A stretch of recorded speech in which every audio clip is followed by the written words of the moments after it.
क्या आपने कभी नोटिस किया है कि सब कहते हैं नेचर हील्स itself, और ये सच भी है। पर एक छोटी सी शर्त है। नेचर तब अपने आप को हील करती है जब उस पर बार बार घाव करना बंद किया जाए। अगर किसी पेड़ की टूटी हुई शाखा को हर दिन तोड़ा जाए, अगर किसी घाव को हर दिन खुरेदा जाए, तो वो कैसे हील करेगा? और यही बात हमारे दिल पर, हमारी भावनाओं पर भी लागू होती है। और आज हम voice of the heart, the strength of your soul के साथ यही बात समझेंगे।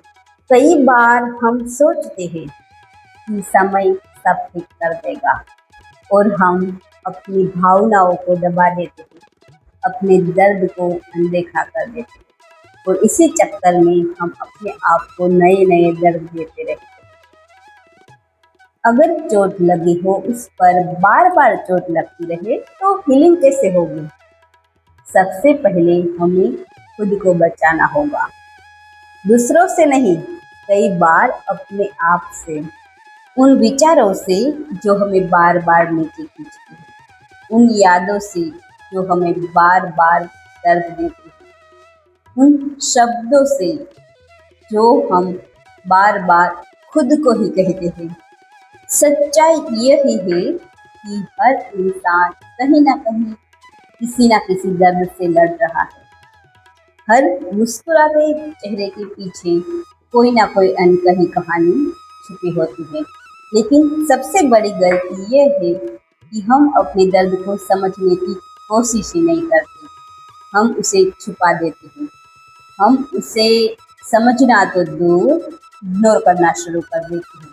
हमारे अंदर की जो टूटन होती है ना, उसे अनदेखा कर देते हैं। तो वो हील कैसे होगा? हम अपने प्रति इतने दयालु कभी नहीं होते जितना होना चाहिए। एक बात याद रखिए कि आप प्यार डिजर्व करते हैं। अगर दुनिया आपको वो प्यार नहीं दे रही, तो कम से कम आप खुद से तो वो प्यार कीजिए। क्योंकि जो इंसान खुद को नहीं संभाल पाता, वो दूसरों को कितना संभालेगा। जो इंसान खुद को नहीं प्यार कर पाता, वो किसी और को कैसे प्यार दे पाएगा? तो पहले खुद को हील कीजिए अगर आप दूसरों को हील करना चाहते हैं। और पता है सबसे बड़ी समस्या क्या है?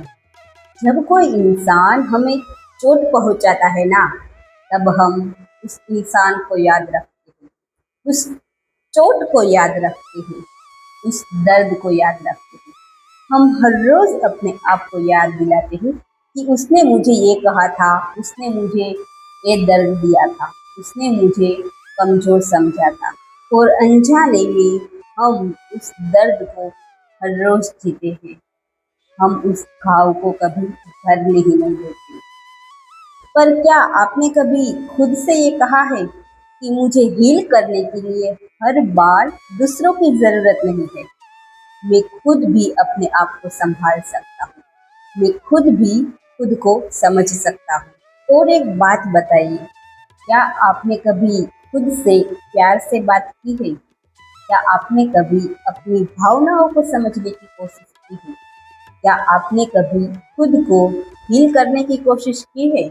और एक पल रुककर मुझे ये बताइए कि अगर आपका कोई अपना इसी दर्द से गुजर रहा होगा जिससे आप गुजर रहे हैं, तो क्या आप तब भी उसके साथ इस तरह से बात करते जैसे आप अपने आप से करते हो?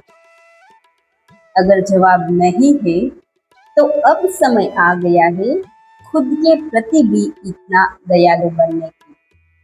और मुझे लगता है हीलिंग तब शुरू होती है जब हम खुद से लड़ना बंद कर देते हैं, खुद को समझना शुरू करते हैं। हील करने के लिए हमें किसी बड़े मोटिवेशन की जरूरत नहीं होती। हमें किसी ऐसे इंसान की भी जरूरत नहीं होती जो हमसे ज्यादा समझदार हो।